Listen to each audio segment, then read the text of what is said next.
من الشيطان الرجيم. بسم الله الرحمن الرحيم. إياك نعبد وإياك نستعين. اهدنا الصراط المستقيم صراط الذين أنعمت عليهم. استعانت کے بارے میں، مدد طلب کرنے کے بارے میں کل آپ حضرات نے بات سنی تھی کہ اپنے حالات کے اعتبار سے کون سے حال میں کون سا طریق اختیار کرنا قرآن و سنت کی روشنی میں مدد مانگنے کا صحیح طریق ہو سکتا ہے، کون سے عمل کا اختیار کرنا زیادہ صحیح طریقہ ہے۔ اس سلسلے میں آپ حضرات نے سنا تھا کہ اگر اپنے سے کوتاہی ہو جائے، غلطی ہو جائے، گناہ ہو جائے، تو ہمارے لیے جو ضرورت ہے وہ یہ ہے کہ ہماری وہ کوتاہی معاف کر دی جائے، ہمارے وہ گناہ درگزر کر دیا جائے، جو غلطی ہم سے سرزد ہوئی اس کی وجہ سے ہم کو معاف کر کے مغفرت مل جائے۔ اس کے لیے قرآن و سنت کی روشنی میں ایک عمل ہے توبہ اور استغفار، اور بہت بڑا عمل ہے توبہ، بہت پسند ہے مولا تعالیٰ کو، محبوبیت مل جاتی ہے اگر توبہ خالصہ کسی کو نصیب ہو جائے، ایسا اللہ تعالیٰ اس کو پاک کر دیتے ہیں جیسا کہ اس نے کوئی گناہ کیا ہی نہیں۔ التائب من الذنب کمن لا ذنب لہ، گناہوں سے توبہ کرنے والا ایسا ہے جیسے اس کا کوئی گناہ ہوا ہی نہ ہو۔ یہ کرم ہے پروردگار کا، احسان ہے مولا تعالیٰ کا، فضل ہے حق تعالیٰ کا کہ اس امت پر نبی رحمت صلی اللہ علیہ وسلم کی برکت سے اتنی آسانی کی، اتنا آسان معاملہ فرمایا۔ مجھے تو بار بار ایسا خیال آتا ہے کہ اس درجے اس امت پر پروردگار عالم نے کرم فرمایا کہ غلطی تجھ سے ہوتی رہتی ہے، یہ ربر ساتھ رکھ لے، بیٹھ لیتے جائے، ایسا معلوم ہوتا ہے کہ مولا تعالیٰ نے یہ کرم کیا۔ آپ نے دیکھا ہوگا اسکول کے بچوں کو کہ بچوں کو پینسل کے ساتھ ساتھ ایک محایا، ایک ربر میٹنے کا ایک ذریعہ دے دیا جاتا ہے، کیا بولتے ربر کو؟ لیزر۔ اچھا، وہ دے دیتے تھے پہلے تو ایسا ہوتا تھا کہ صاحب وہ مدرسے میں وہ ڈیسک پہ ایک وہ رکھ دیتے تھے، ربر رکھ دیتے تھے، بچے پینسلیں لکھتے تھے تو پینسلوں سے لکھتے تھے، غلط ہو گیا تو جا کے وہ ڈیسک کے اوپر سے وہ لانا اور وہ میٹ لینا، پھر اس کے بعد میں اس کو صحیح لکھ لینا، یہ تھا ماحول۔ لیکن وہ ایک مشکل کام تھا، ربر ماہی ایک رہنا، سب بچوں کا اپنی اپنی غلطی کو میٹنے کے وہاں سے جانا لانا میٹنا ذرا مشکل تھا۔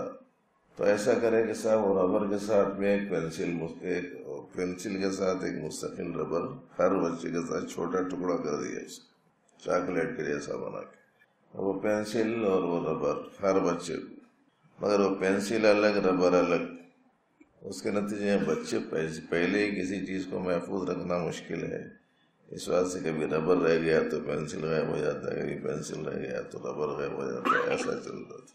تو پھر اس کے بعد میں ان بچوں کے ساتھ شفقت و مہربانی کا معاملہ کرتے ہوئے ایسا کرے اب کہ صاحب وہ پینسل کے پیچھے ہی ربر چپکا کے لگا دیے، غلطی تو انہیں کرتے ہی رہتا، اس کو ربر کی ضرورت پڑتے ہی رہتی، اس کے نتیجے میں ایک طرف سے غلط لکھا تو پلٹا کے دوسری طرف سے میٹ کے صاف کر لینا اسے۔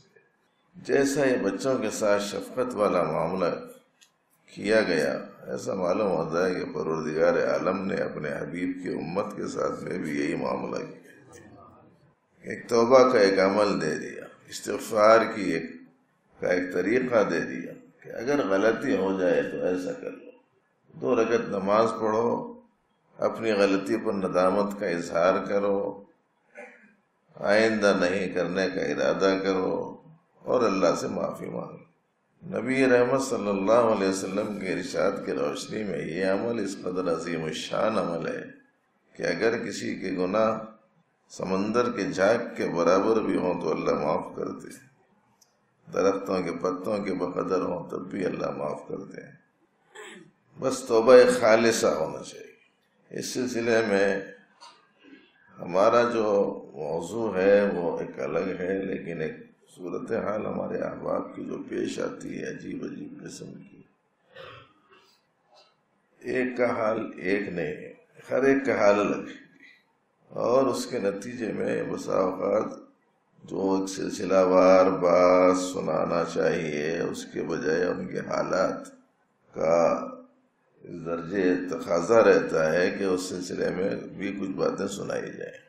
اب اس سلسلے کی باتوں میں کچھ باتیں تو وہ ہوتی ہیں جو ان کی اپنی اصلاح سے متعلق ہوتی ہیں، اور کچھ چیزیں وہ ہوتی ہیں جو ان کے مسائل سے متعلق ہوتی ہیں، ان کے حالات کے حساب سے شرعی مسئلہ، اور شرعی مسئلے کے بتلانے کے واسطے ظاہر ہے کہ اصلاً تو اصحاب افتاء کا کام ہے کہ وہ فتویٰ دیں یا مسئلہ بیان کریں، غیر مفتی کا کام وہ نہیں۔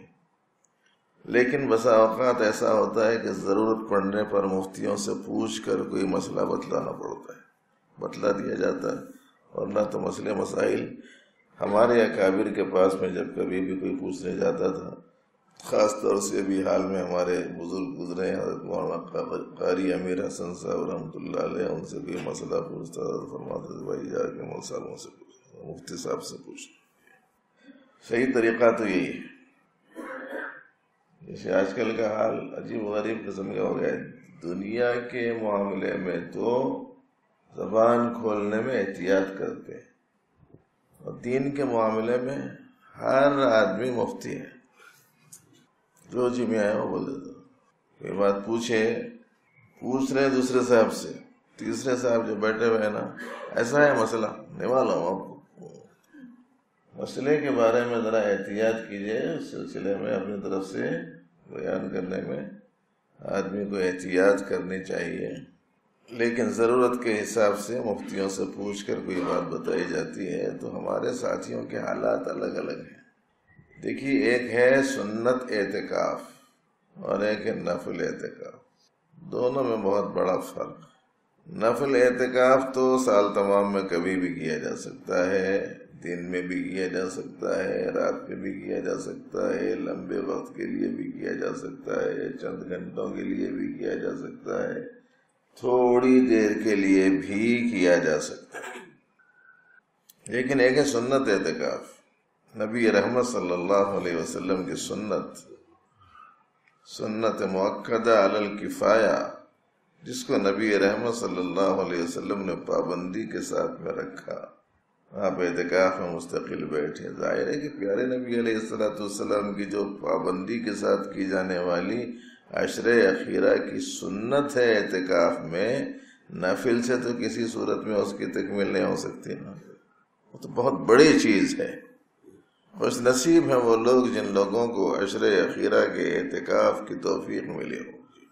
بعض ساتھیوں سے غلطی ہو گئی، جس غلطی کے نتیجے میں اعتکاف ٹوٹنے کا مسئلہ آیا، تو اب وہ لوگ یہ خوشی میں ہیں کہ ٹوٹ گیا تو اب نفل ہو گیا نا، اب اپنے کو بار بار جانے آنے کو موقع ملتا، اب باہر جا کے پیچھے حال میں رہ جائیں گے، اطمینان سے جا کے ذرا فونوں سے بات بھی کریں گے، کیا پابندی، کہاں کے پھنس گئے۔ اللہ کے بندو، اللہ نے جب توفیق دی سنت اعتکاف کی تو اللہ کی اس نعمت پر اس کے شکرانے میں تو یوں کہنا چاہیے کہ مولا میں اپنی جبین نیاز آپ کے سامنے پورے 10 دن 10 راتیں ٹیک بھی دوں تب بھی آپ کی اس نعمت کا شکر نہیں ادا ہو سکتا۔ جذبہ تو یہ ہونا چاہیے سنت اعتکاف کے بارے میں۔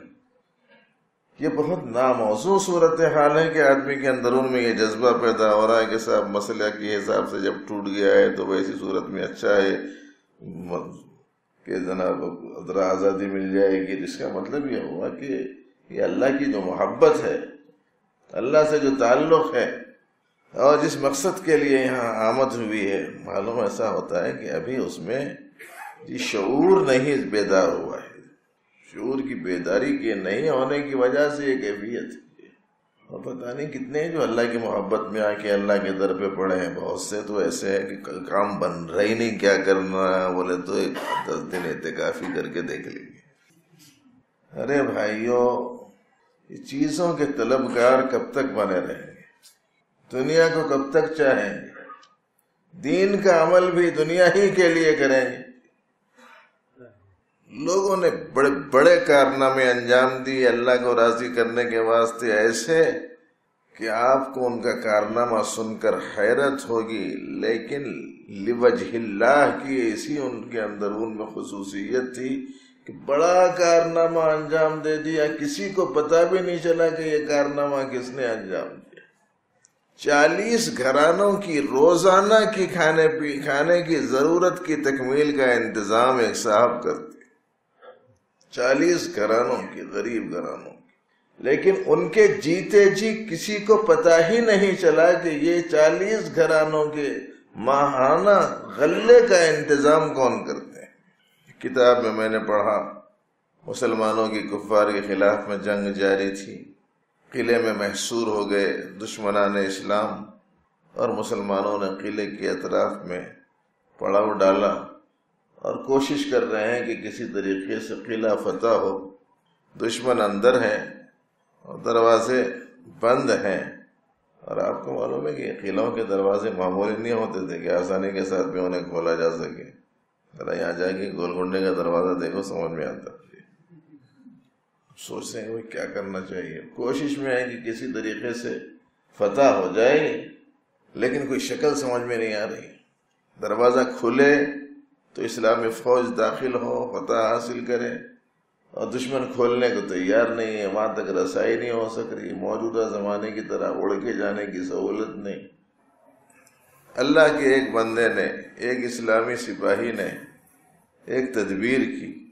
اللہ نے اسے سجائی کہ وہ قلعے کے قریب سے دروازے میں جا سکنے کے لیے جو ان سی جگہ موزوں تر ہو سکتی ہے, وہاں سے اس نے نیچے زمین کھودی, اور پھر ایک خاص مقدار میں اندرون میں زمین کھودنے کے بعد سیدھا کھودنا شروع کی, جس کو کہہ لیجئے کہ سرنگ بنانا. انہوں نے سرنگ بنانا شروع کر دیا, کھودتے رہے کھودتے رہے کھودتے رہے. اتنا زیادہ دور تک انہوں نے کھودا کہ وہ قلعے کی اصل دیوار کے نیچے سے آگے کو نکل گئی.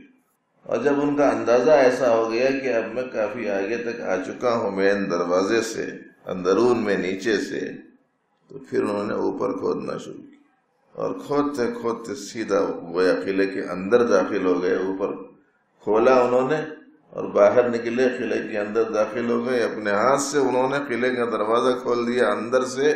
اس طریقے سے پروردگار عالم نے فتح عطا فرما دی. لیکن حیرت کی بات یہ کہ اس عظیم سپاہی کا نام نہیں لکھا ہوا. اتنا بڑا کارنامہ انجام دیا, اللہ کے واسطے انجام دیتے تھے.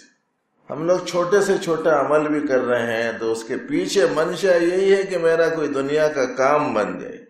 فلانا مسئلہ اٹکا ہوا ہے, یہ کام کر لوں تو ہو سکتا ہے کہ ہو جائے. فلانا مسئلہ اٹکا ہوا ہے, ہو سکتا ہے یہ کام کر لوں تو میرا وہ مسئلہ حل ہو جائے. جبکہ آپ کو معلوم ہے کہ پروردگار عالم نے فرمایا وَمَا لِأَحَدٍ عِنْدَهُ مِن نِعْمَةٍ تُجْزَى إِلَّا ابْتِغَاءَ وَجْهِ رَبِّهِ الْأَعْلَى. جو بھی کرنا ہے اللہ کی رضا کے واسطے کرنا ہے, وہی اللہ کے نزدیک قابل صلہ چیز ہے. اس واسطے جو عمل ہم کر رہے ہیں, نفل اعتکاف کر رہے ہوں, سنت اعتکاف کر رہے ہوں, صرف اور صرف اللہ کو راضی کرنا اور ان کی خوشنودی حاصل کرنے کے جذبے کے ساتھ میں ہونا چاہیے. تو جن ساتھیوں نے سنت اعتکاف کیا ہے, اللہ کی اس توفیق پر شکر ادا کیجئے. لیکن کوتاہی اپنے سے ہو جاتی ہے تو پھر ایسی صورت میں اس کوتاہی کا تدارک بھی کرنا چاہیے. تو پہلا کام تو یہی ہے کہ کوتاہی ہو گئی تو ابھی آپ سن رہے ہیں کہ استغفار کرنا چاہیے کہ میں مسجد میں رہنے کا ارادہ کرا تھا لیکن میں مسجد سے خواہ نکل گیا. ایسی کوئی شدید ضرورت نہیں تھی. اللہ جل شانہ کو بعض حالتوں میں پراگندگی, جناب غبار آلود ہونا, تھکا ہوا ہونا, پراگندہ بال ہونا, بسا اوقات اللہ کو بڑا پسند آتا ہے. ہمارے کو عادت ہو گئی صبح میں خود نہانے کی, شام میں خود نہانے کی. ضرورت ہے تو بے تکلف نہ ہو. اسلام صاف ستھرا مذہب ہے، صفائی ستھرائی کو پسند کرتا ہے. لیکن آپ کو معلوم ہے کہ جب احرام کی حالت میں اللہ کے گھر کو جانا ہوتا ہے تو اللہ کو کون سی حالت پسند ہے؟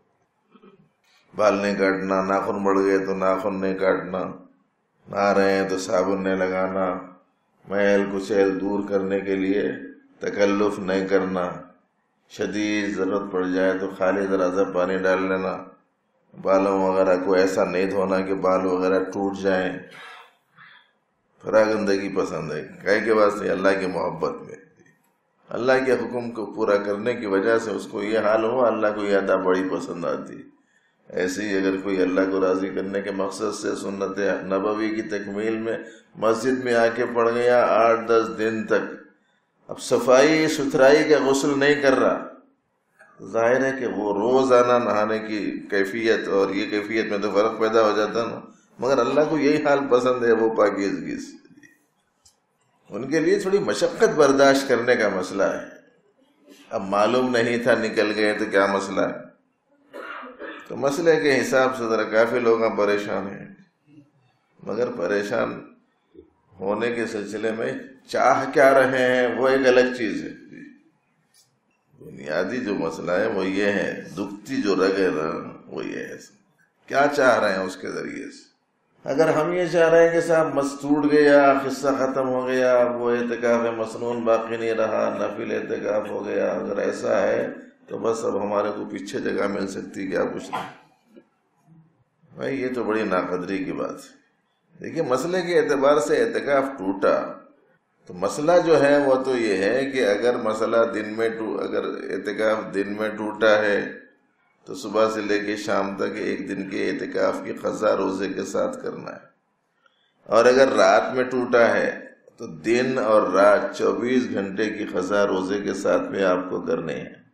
لیکن ایک مسئلہ اور ہے، وہ یہ ہے کہ اگر تھوڑی دیر کے واسطے آدمی چلا گیا ہو، جان کر جائے یا انجانے میں جائے، بلا ضرورت چلا جائے، تو ایسی صورت میں حضرات صاحبین سیدنا امام اعظم ابو حنیفہ رحمۃ اللہ علیہ کے دو عظیم الشان شاگرد سیدنا امام ابو یوسف رحمۃ اللہ علیہ اور سیدنا امام محمد رحمۃ اللہ علیہ، ان دونوں کے قول کی روشنی میں تھوڑی دیر کی وجہ سے جانے سے اور زیادہ تر وقت مسجد میں رہنے سے نہیں ٹوٹتا.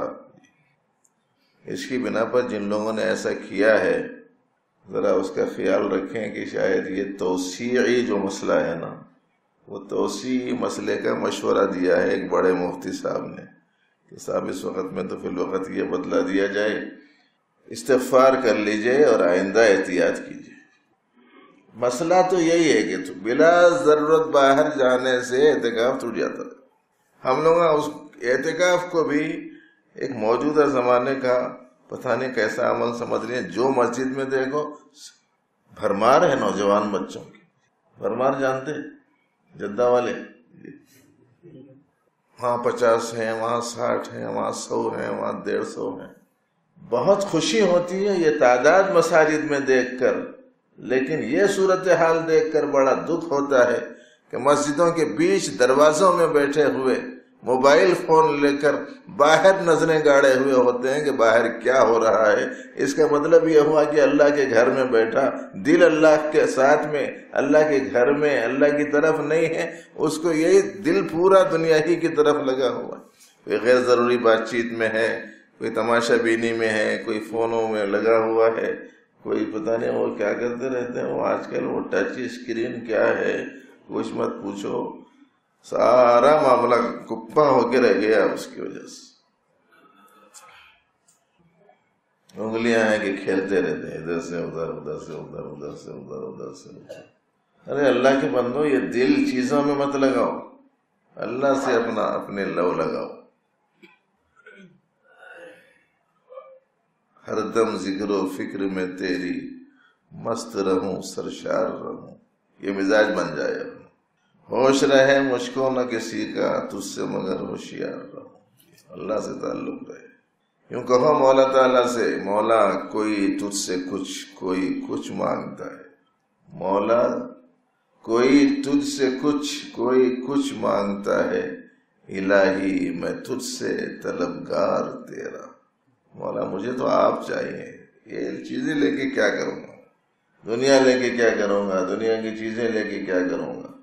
اسی لیے ہمارے حضرت صوفی صاحب رحمۃ اللہ علیہ نے ارشاد فرمایا، یہ دنیا ایسی ویسی جیسی کٹنی ہو کٹے لیکن، یہ دنیا ایسی ویسی جیسی کٹنی ہو کٹے لیکن، مقدر میں تمہارے دولت دین بے شمار آئے، مقدر میں تمہارے دولت دین بے شمار آئے، یہ دنیا ایسی ویسی جیسی کٹنی ہو کٹے لیکن، دنیا ملے نہ ملے، زیادہ ملے کم ملے، جیسا انجام تو سب کا ایک ہی ہے، سب خالی ہاتھ آئے تھے، سب خالی ہاتھ جائیں گے، ہے نا۔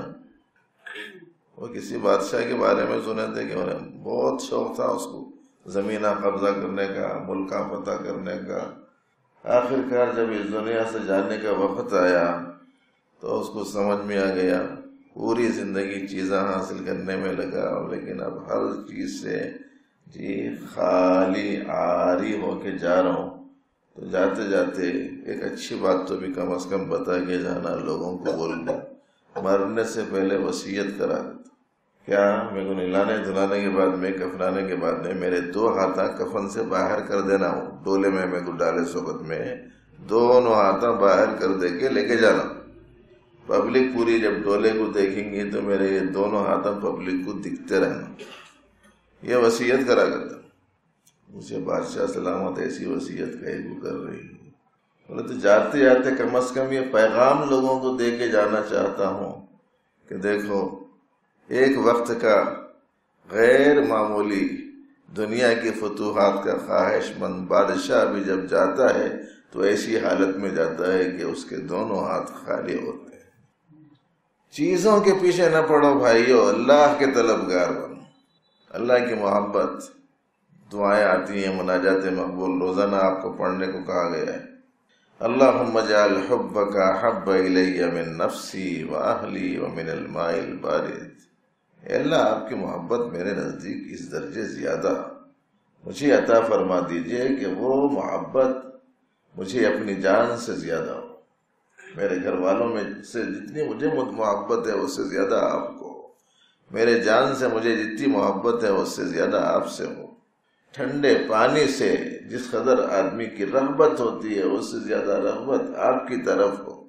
ایک دوسری دعا میں آتا ہے، اللہم اجعل حبک احب الاشیاء الی، اے اللہ تمام چیزوں سے زیادہ آپ مجھے محبوب بن جائیے، وجعل خشیتک اخوف الاشیاء عندی، اور تمام چیزوں کے خوف کے مقابلے میں آپ کا خوف زیادہ میرے دل میں آ جائے، وقتا عنی حاجات الدنیا بالشوق الی لقائک، اور یہ دنیا کی جو ضرورتیں وغیرہ ہیں ان سے تو ایسا قطع تعلق دے دیجئے کہ آپ کے ملاقات کا اشتیاق میرے اندر زیادہ ہو جائے۔ وَإِذَا أَخْرَرْتَ أَعْيُنَ أَهْلِ الدُّنْيَا مِن دُنْيَاهُمْ فَأَخْرِرْ عَيْنِي مِنْ عِبَادَتِكَ، جب اہل دنیا کی آنکھوں کی ٹھنڈک آپ نے دنیا کی چیزیں بنائی ہوں تو ایسی صورت میں میری آنکھوں کی ٹھنڈک آپ کی عبادت بنا دیجیے، ہے نا۔ پیارے نبی علیہ السلام کا ارشاد گرامی ہے، قرۃ عینی فی الصلاۃ، میری تو آنکھوں کی ٹھنڈک نماز میں۔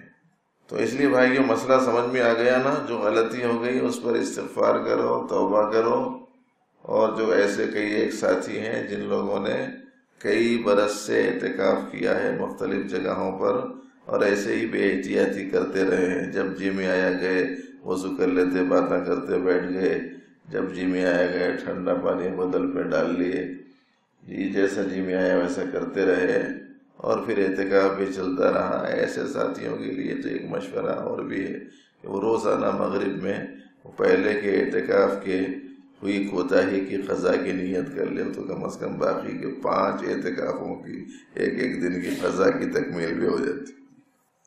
مگر یہ مسجد اور اللہ کے گھر چھوڑ کے جانے کا پروگرام مت بناؤ۔ ہمارا جو مسئلہ چل رہا ہے وہ تو استعانت کا چل رہا ہے، جی استعانت میں کوتاہی پر استغفار ہے، توبہ ہے۔ کس سے مدد مانگنا؟ جو ضرورتوں کا پورا کرنے والا ہے۔ کون کون ضرورتوں کے پورا کرنے والے ہیں؟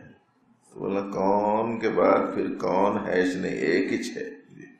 کون کون بولے تو ایک سے زیادہ، تو دوسرا کون کا ہے. سب چیزیں بنائی گئی، سب کی ضرورتوں کے پورا کرنے والے ہم تعالیٰ ہیں. ایک چھوٹا سا جملہ آپ کو اس سے پہلے سنایا گیا تھا یاد رکھنے کے واسطے. ضرورتوں کا پورا کیا جانا، اس کو کہتے ہیں پالنا. اس کو سمجھانے کے لیے فرمایا گیا ہے پالنے والا رب، پلنے والے. یاد ہے نا یہ پکا؟ اچھا یاد رکھو، پلنے والے سب، پالنے والا رب. تو رب تو ایک ہی ہے، باقی سب وہ مربوب ہیں. جب ضرورتوں کے پورا کرنے والے وہ ہیں تو مانگیں گے کس سے؟ جو ضرورتوں کا پورا کرنے والا ہے اس سے مانگیں گے، ان سے نہیں مانگیں گے. اس واسطے بھائی ذرا دیکھ رہے نا، اپنے اپنے ضرورتوں کی تکمیل کے واسطے وہ کسی نے یقین بنا رکھا ہے چھلے کے اوپر، کسی نے یقین بنا رکھا ہے کڑے کے اوپر، کسی نے یقین بنا رکھا ہے زنجیر کے اوپر، کسی نے یقین بنا رکھا ہے دھاگے پر، ڈوری پر. نہیں بھائی، ان چیزوں پر نہیں.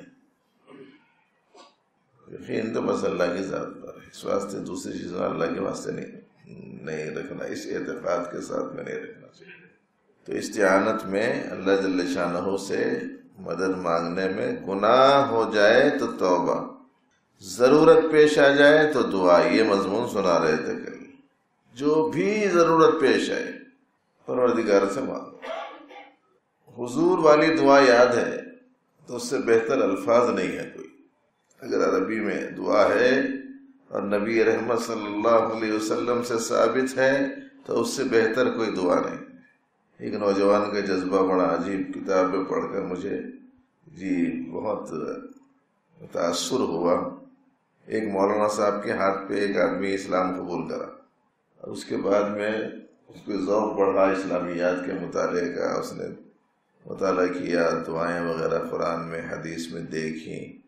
تو جن کے ہاتھ پہ اس نے اسلام قبول کیا تھا انہوں نے ایک جگہ دعا مانگی، اللہم انکا عفو کریم تحب العفو فاعف عنی یا کریم.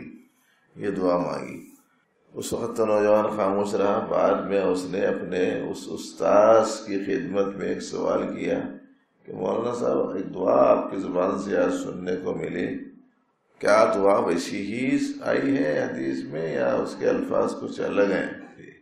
میں نے تو کتاب میں یہ پڑھا ہے اللہم انکا عفو تحب العفو فاعف عنی، یہ میں نے پڑھا. تو یہ صحیح ہے یا وہ؟ یہ اس نے پوچھی. ثابت تو حضور سے یہی ہے جو آپ سنا رہے ہیں، باقی اضافے کی اجازت ہے، گنجائش ہے. تو اس کے تحریر سے یہ اندازہ ہو رہا تھا کہ وہ کہہ رہا تھا کہ جب نبی علیہ السلام نے الفاظ مانگی ہیں تو اس میں جو بات ہے اس میں ظاہر ہے کہ کمی بیشی اپنی طرف سے کرنے میں وہ بات نہیں رہے گی. اس لیے کوشش تو اس بات کی کرو، یہ جو مناجات مقبول آپ حضرات کو روزانہ پڑھنے کے واسطے آپ کے کارڈ میں لکھا ہوا ہے، پڑھ رہے نہیں پڑھ رہے معلوم نہیں. ہر ساتھی کو معمولات کارڈ میں لکھے ہوئے پورے کرنا ضروری ہے. اگر تربیت چاہ رہے ہیں، اصلاح چاہ رہے ہیں، تعلق چاہ رہے ہیں، اس لائن کے آداب کی رعایت کرتے ہوئے اس کے برکات کو حاصل کرنا چاہتے ہیں تو ایسی صورت میں اس کی تکمیل کا بھی اہتمام کیجیے. اس واسطے دیکھو آج کل دو قسم کے لوگ ہیں. کچھ لوگ وہ ہیں جو نرمی کے ساتھ کسی بات کے بتلا دینے پر اس کے موافق اس کو اختیار کر کے اپنے مقصد کو پاتے ہیں، کامیاب ہو جاتے ہیں. اور کچھ لوگ وہ ہوتے ہیں کہ بتانے کو جب بتا دیا جاتا ہے تو اس کو ایزی لے لیتے ہیں، اہمیت نہیں دیتے اس کو. کر لیے نہیں کر لیے، ہوا نہیں ہوا. ایسا مت کریے. ایسے مزاج والوں کے واسطے ویسے مزاج کا شیخ ہونا ضروری. شیوخ دو قسم کے ہیں، مشائخ دو قسم کے ہیں، ایک جلالی اور دوسرے. تم لوگوں کو کون سا شیخ ہونا پہلے وہ طے کر لو. بول خالی بتا دیے، بول دیے ایسا ایسا کرنا، دیکھو اس میں فائدہ ہے تو وہ بھی بتا دو. نہیں صاحب ہم ڈنڈے کے بغیر ہم لوگ سیدھے نہیں ہو سکتے تو وہ بھی بتا دو. ماشاءاللہ ہماری نگاہوں میں بہت سے مشائخ ہیں دونوں قسم کے ہیں. تو جس کا جیسا مزاج ہے وہاں اس کو بھیج دیں گے کہ بھائی تم وہاں جاؤ، تمہارا نفع وہاں ہے. کہتے ہیں کہ صاحب فلانا کپڑا میلا ہو گیا، یہ عام دھوبی کو دیے تو نہیں چلتا، اس کو تو وہ پٹرول سے دھونے والے کا نہیں بھیجانا پڑتا. بولے پٹرول سے بھی دھوتے کہتے نا کپڑے. یہ داغ دھبے صابن لگائے تو نہیں جاتے، صرف لگائے تو نہیں جاتے، ہاتھوں سے رگڑے تو نہیں جاتے. نہیں وہ پٹرول لگانا ہے، کرنا وہ کرنا. تو دھوبیاں الگ الگ رہتے. تو اپنے کو کیسا ہونا وہ ذرا طے کر لیے تو نشاندہی کرنے میں آسانی ہو جاتی ہے. مقصد یہ ہے کہ اصلاح ہو جانا ہے. دیکھو اپنا تعلق اللہ سے قائم ہو جائے، اپنے دل کا رخ آخرت کی طرف ہو جائے، اپنے دل میں اللہ کی یاد جم جائے، ہم اعمال صالحہ کے خوگر ہو جائیں، برائیوں سے بچنا ہمارے لیے آسان ہو جائے. اللہ کی جو زندگی، اللہ کو جو زندگی پسند ہے وہ زندگی مجھے حاصل ہو جائے، اور تا وقت آخر بس اسی اللہ کی پسند کے مطابق زندگی گزارتے ہوئے میں اس دنیا سے گزروں. تو پھر پروردگار عالم کی جانب سے یہ خطاب میری طرف ہو، یا ایتھا النفس المطمئنہ ارجعی الی ربک راضیۃ مرضیہ. اے اطمینان والے نفس، لوٹ اپنے رب کی طرف اس حال میں کہ تو اللہ سے راضی اور اللہ تجھ سے راضی. یوں جانا ہے اپنے کو، اس کی فکر دامنگیر رہنا چاہیے ہر ساتھی کو. یہ کام بن جائے، وہ کام بن جائے، وہ کام بن جائے، یہ نہیں. دین دنیا کی طلب کے لیے نہیں. تو حاجات میں دعا کا کرنا، جون سی بھی اپنے کو ضرورت ہے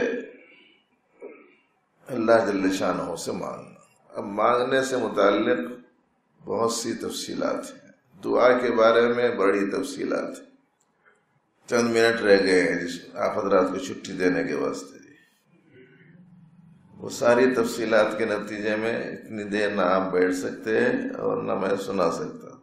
دونوں کا حال بھی کوئی زیادہ بہتر نہیں. ایک صاحب تو بول رہے تھے مولانا صاحب 11 بجے تک تو تقریری چل رہی، پھر اس کے بعد میں وہ ریفریشمنٹ چل رہا، اور پھر اس کے بعد میں سونے تک 1-1:30 بج جا رہا. پھر 2:30 بجتے ہی انہیں اٹھا، انہیں کھانسا، انہیں کھکارا، انہیں بولا، فوراً اٹھ جانا پڑ رہا. 1 گھنٹہ بھی مشکل سے سونے کو نہیں مل رہا رات میں. پھر اس کے بعد میں فجر کے بعد بھئی چلو فجر کی نماز ہوتے ہی جا کے لڑک جائیں گے بولے تو پھر 1 گھنٹے کا مسئلہ ہے.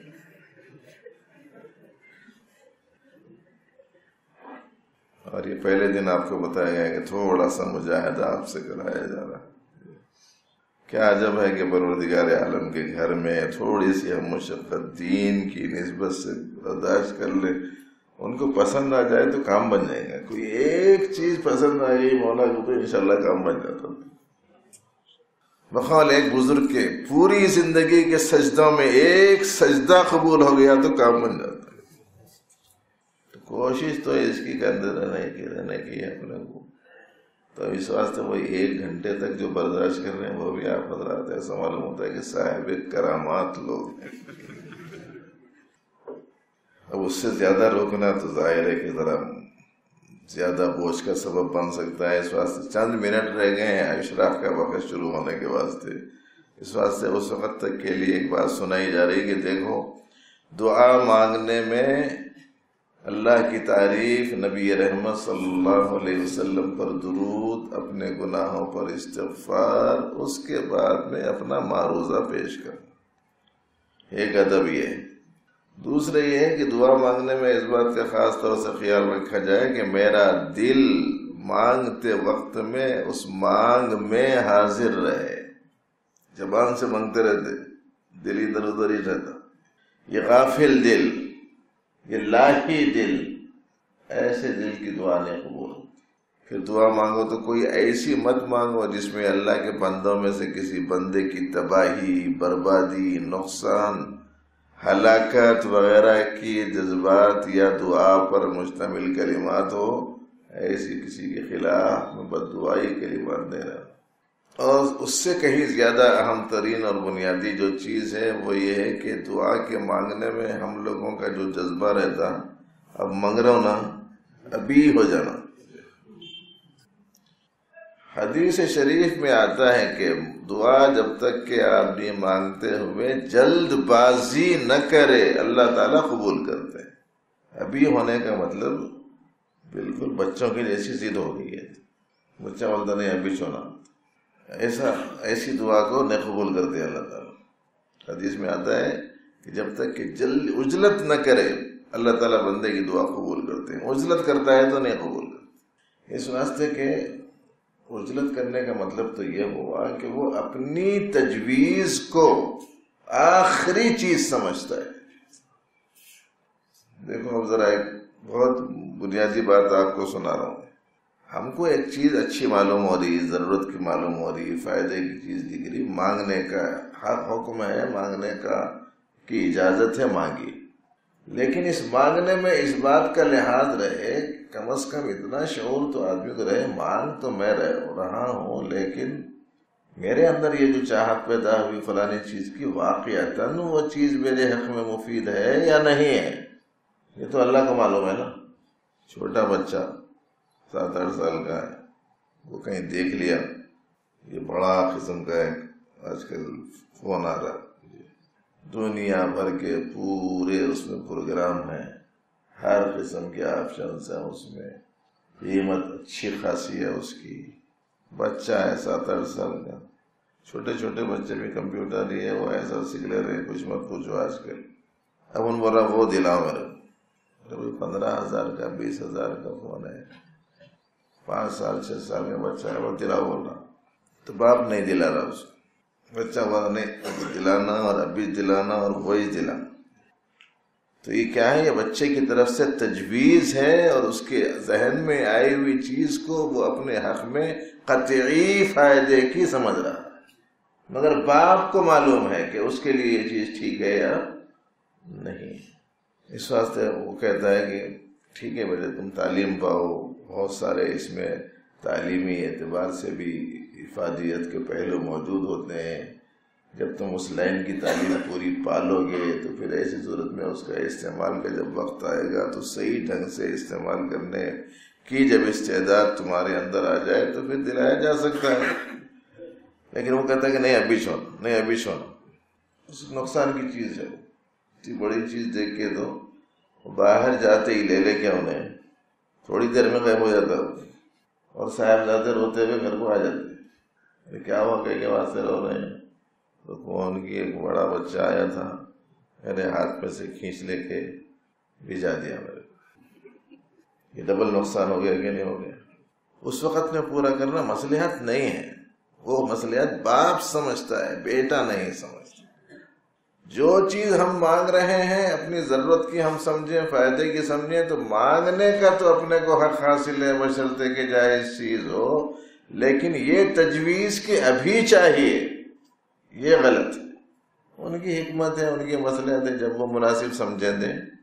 8 سال کا 10 سال کا بچہ، ایک وزنی گاڑی ہوتی دیکھو، 2 ویلر، بہت وزن رہتی، فوجیوں کی گاڑی کے جیسی، وہ دلو بول رہا، ہاں وہ دلا بول کے بول رہا۔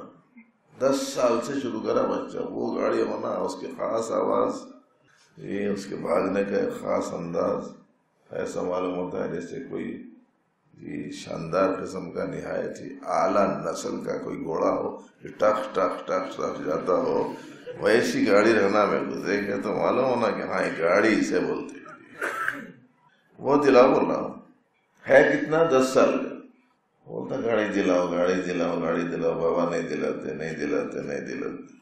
11 سال ہو گئے، 12 سال ہو گئے، 13 سال ہو گئے، 14 سال ہو گئے، دلا رہے نہیں۔ تو بچے کو سمجھ میں نہیں آتا کہ یہ کیا قصہ ہے کہ میرے ابا ہیں، اپنے ابا سے پوچھ رہا ہوں اور مجھے نہیں دلا رہے ہیں۔ بابا کو معلوم ہے کہ اس وقت میں دلانا ٹھیک ہے یا نہیں، ان کو معلوم ہے کہ گاڑی اس وقت میں دلا دی تو گاڑی تو جائیں گی، گاڑی والا بھی جائیں گا۔ باپ کو معلوم ہے، بچے کو معلوم نہیں۔ ہزاروں بچے جان دے چکے ہیں اب تک، اس کے بجائے بچے کی مانگ کو دیکھ کے باپ دل میں تصفیہ کیا ہوا رہتا ہے، فیصلہ کیا ہوا رہتا ہے اسے دلاؤں گا، ضرور دلاؤں گا، لیکن جب ذرا 22-24 سال کا تگڑا نوجوان ہو جائیں گا تب دلاؤں گا، جس کو ٹریفک کے نزاکتیں بھی سمجھ میں آئیں اور جس کو لائسنس بھی مل سکے اور جس کی باڈی بھی ایسی مضبوط ہو کہ یہ وزندار گاڑی کو سنبھال سکے اور جس میں اتنا شعور ہو کہ حالات کے حساب سے گاڑی کو چلانے کا سلیقہ طریقہ اسے آ جائے تب دلاؤں گا۔ تو دعا تو قبول ہو رہی بچے کی، مگر 10-12 سال کے بعد میں ہو رہی ہے کہ نہیں؟ اب بھی دلاؤ ہو رہے تو اس کا بھی نقصان ہے، اس کا بھی نقصان۔ تو جیسے بچے کو سمجھ میں نہیں آتا، ایسے ہی ہمارا اپنے پروردگار عالم سے متعلق رابطہ ہے۔ سمجھ لیجئے ہم کو کوئی چیز ضرورت کی سمجھ میں آ رہی ہے تو مانگیے، لیکن جلدی نہیں کرنا کہ حدیث میں آتا ہے کہ دعا قبول ہوتی ہے مومن کی جب تک کہ وہ جلد بازی نہ کرے۔ مانگتے رہو، جب ان کی حکمت ہوگی، جب ان کی مصلحت ہوگی تب دیں گے۔ اور کبھی کبھی تو نہیں دینے میں ہی بہت فائدہ رہتا، دینے میں بہت نقصان ہے۔ اب دیکھیں جب تک کہ نہیں دیے نا، شریف ہے، با اخلاق ہے، ملنسار ہے، ہر ایک کے ساتھ اچھی بات کر رہا، عاجزی ہے، انکساری ہے، اظہار محبت ہے، اظہار تعلق ہے، سب ہے۔ اب کسی کو دے دیے سمجھو 4 پیسے، کسی کو 4 پیسے مل گئے، بد اخلاق بن گیا، کسی سے صحیح منہ بات نہیں کر رہا، ملنساری ختم ہو گئی، اپنے آپ کو اتنا بڑا سمجھ لے رہا ہے کہ اب کوئی اس کے مقابلے میں ہے ہی نہیں، تو کون سی حالت اچھی ہے؟ نہیں ملی ہوئی جو حالت تھی نا وہی حالت اچھی۔ حضرت مولانا سعید صاحب مکھی تشریف لائے تھے ہندوستان کو، آج سے کوئی 20-25 سال پہلے۔ اس وقت میں پورے ہندوستان میں جگہ جگہ مختلف قسم کے فسادات چل رہے تھے اور بہت زیادہ جائیدادیں جلائی جا رہی تھیں، جانوں کا تلف ہو رہا تھا، ظلم و ستم جاری تھا، بازاروں کو آگ لگا دی جا رہی تھی جگہ جگہ پورے ہندوستان میں۔ تو ذرا مسلمان بھی کافی فکر مند ہو گئے تھے، ذرا مسجدوں میں رجوع بڑھ گیا تھا، نمازی بڑھ گئے مسجدوں میں، مسجدیں پھل جا رہی تھی۔ وہ زمانے میں آئے تھے، ان کو مل کے کوئی بولے حضرت بہت حالات ہندوستان کے خراب ہیں، دعا کیجیے حالات ٹھیک ہو جائیں۔